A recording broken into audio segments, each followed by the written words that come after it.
Hello student, हम लोग पढ़ रहे हैं ecology and environment biology.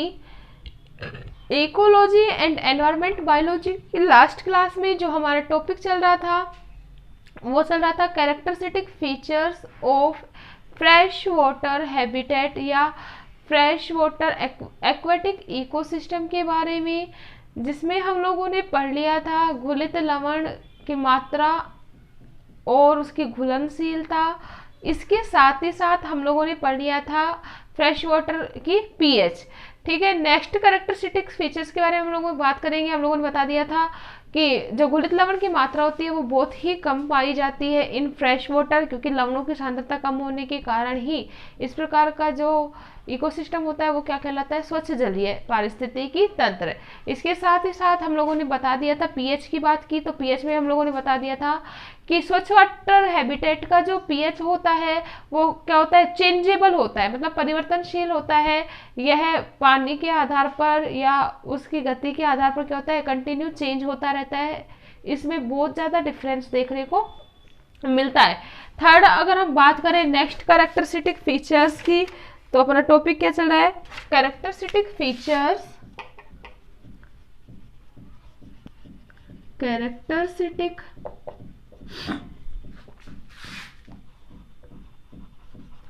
Feature of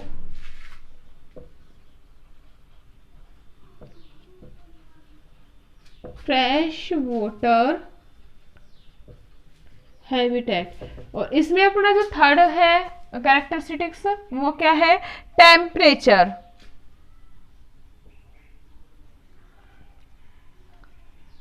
या हिंदी में हम बोल सकते हैं तापमान। अगर हम बात करें फ्रेश वाटर हैबिटेट के टेम्परेचर की, तो गहरी झीलों के अपवाद को छोड़कर, किसको छोड़कर भाई, गहरी झीलों के अपवाद को छोड़कर जो फ्रेश वाटर हैबिटेट का जो टेम्परेचर होता है वो लगभग क्या होता है, चेंज होता रहता है। क्या रहता है, परिवर्तनशील होता है। रीजन क्या है, we all know that student, जो फ्रेश वाटर हैबिटेट होता है इसमें जो पानी की जो मात्रा होती है वो कम पाई जाती है। क्या पाई जाती है, कम पाई जाती है। साथ ही साथ इसमें प्रकाश की जो वेधन क्षमता होती है वो भी इजीली हो जाती है, क्योंकि वाटर कैसा है, स्वच्छ।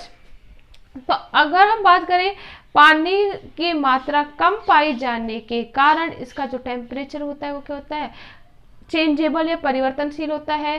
क्योंकि अगर एनवायरनमेंट का टेम्परेचर हाई हो जाता है तो पानी जो होता है वो गर्म हो जाता है, जबकि अगर हम बात करें अगर एनवायरनमेंट टेम्परेचर कम है तो पानी का जो टेम्परेचर है वो ऑल्सो डिक्रीज। क्यों होगा, क्योंकि पानी की मात्रा कम है। हम लोग जनरली भी देख सकते हैं कम पानी होगा उसे अगर हम टेम्परेचर देते हैं तो वो जल्दी गर्म हो जाता है, उसे हीट मिलते ही वो क्या हो जाता है, गर्म हो जाता है। लेकिन अगर हम बात करें उसे फ्रिज में, अगर कम पानी को फ्रिज में रखते हैं तो ठंडा भी क्या हो जाता है, इतनी ही जल्दी। इन कंपेयर टू अगर हम होल क्वांटिटी ले रहे हैं, बड़ी मात्रा ले रहे हैं पानी की, उसकी तुलना में, तो हम लोग कह सकते हैं तापमान में क्या मिलेगा, परिवर्तन देखने को मिलेगा। रीजन क्या है, पानी की मात्रा कम है तो इजीली जल्दी क्या हो जाएगी, गर्म हो जाएगा। ठीक है, और इजीली क्या हो जाएगा, ठंडा।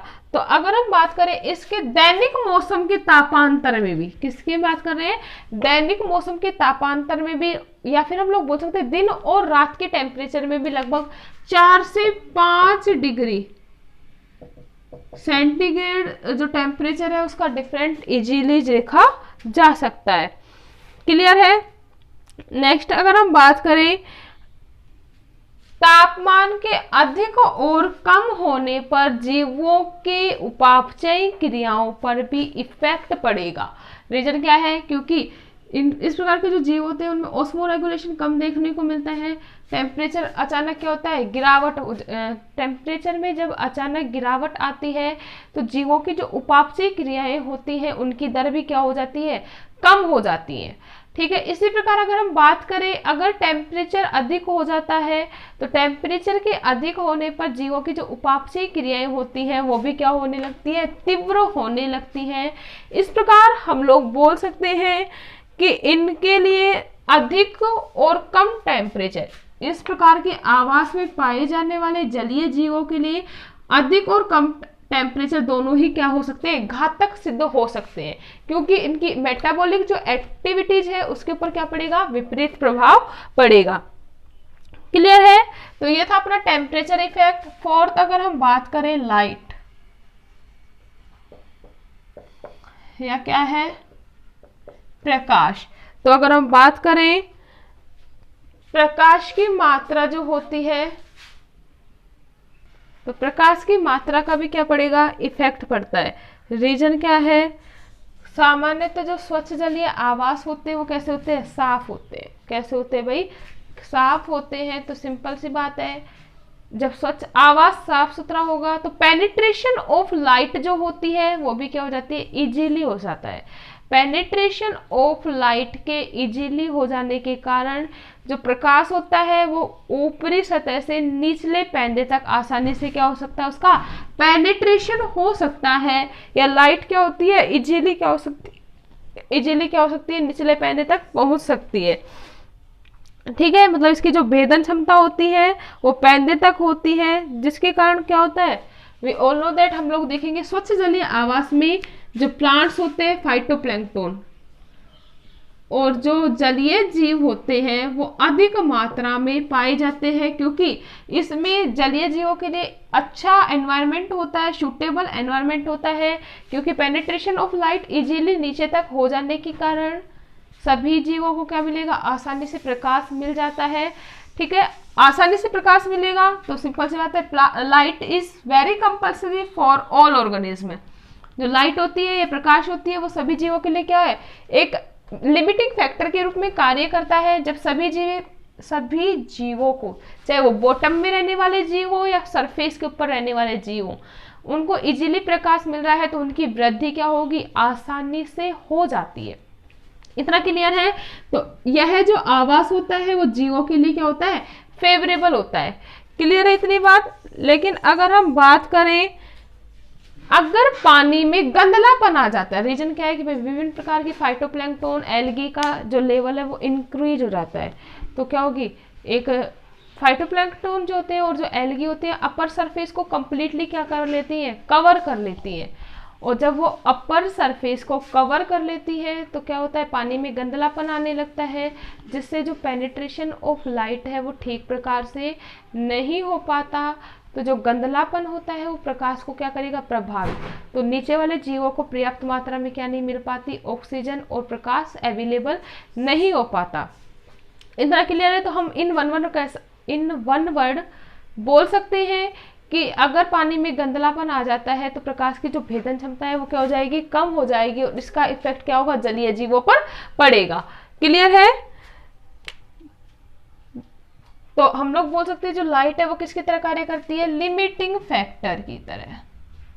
जल में रहने वाले जीवों के लिए किसकी तरह कार्य कर रही है भाई, लिमिटिंग फैक्टर की तरह। क्लियर है। नेक्स्ट अगर हम बात करें ऑक्सीजन, नेक्स्ट कैरेक्टरिस्टिक फीचर्स क्या है, oxygen. We all know that कि जो ऑक्सीजन होती है वो सभी जीवों के लिए, ठीक है, और यह जो आवश्यक तत्व होता है वो किसके रूप में कार्य करेगा, लिमिटिंग फैक्टर के लिए, लिमिटिंग फैक्टर के रूप में कार्य करेगा। रीजन क्या है, ऑक्सीजन जो होता है वो रेस्पिरेशन की क्रिया में काम आने वाली गैस है, और जल में किस अवस्था में पाई जाती है, घुलित अवस्था में पाई जाती है। क्योंकि जो वाटर का जो फॉर्मूला होता है वो क्या होता है भाई, H2O, 2 हाइड्रोजन के मॉलिक्यूल और एक ऑक्सीजन का जो मॉलिक्यूल है वो मिलकर किसका फॉर्मेशन करता है, वाटर का।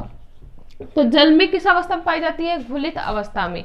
अगर हम बात करें स्वच्छ जलीय आवास में जो O2 होती है वो अधिक मात्रा में पाई जाती है, ठीक है। लेकिन अगर इसमें जीवों की या फाइटोप्लैंक्टन की संख्या अधिक हो जाती है, उस कंडीशन में क्या होगा कि जो एल्गी होती है वो अधिकतर ऑक्सीजन को ग्रहण कर लेती है, नीचे वाले जीवों को पर्याप्त मात्रा में ऑक्सीजन नहीं मिल पाती, जिसके कारण नीचे वाले जीवों की क्या हो जाती है, मृत्यु हो जाती है। क्योंकि ये विभिन्न प्रकार की टॉक्सिक मैटर का क्या करती है, जो एल्गी होती है, फाइटोप्लैंक्टन होते हैं, टॉक्सिक मैटर का क्या करती है, सीक्रेशन करती है। इसके साथ ही साथ ये क्या करती है, वाटर में जो डिसॉल्व ऑक्सीजन होता है उसको ग्रहण कर लेती है। वाटर में घुलित ऑक्सीजन को ग्रहण करने के कारण जो नीचे वाले जीव हैं उनको पर्याप्त मात्रा में ऑक्सीजन नहीं मिल पाती। ड्यू टू दिस रीजन उनकी क्या हो जाती है, मृत्यु हो जाती है। और पानी में एक अजीब सी स्मेल हो जाती है। इस क्रिया को कहा जाता है वाटर ब्लूम।